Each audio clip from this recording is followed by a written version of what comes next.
أبوها.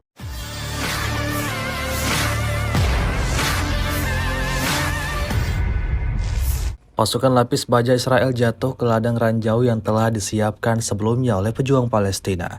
Rekamannya ramai beredar di media sosial Telegram pada Rabu 19 Juni 2024.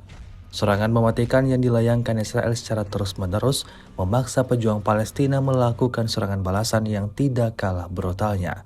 Selain mengandalkan serangan mortir, pejuang Palestina juga melakukan cara lain seperti yang terlihat dalam rekaman. Menanam ranjau di jalan yang akan dilintasi oleh kendaraan militer IDF. Rencana pejuang Palestina berjalan sesuai rencana. Anggota militer Israel terbunuh dan terluka di persimpangan Nablus di Tal Al-Hawa sebelah barat kota Gaza, imbas ledakan ranjau yang ditanam pejuang Palestina. Video ini viral dan dibanjiri beragam komentar dari warganet.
Download Tribun X sekarang, menghadirkan lokal menjadi Indonesia.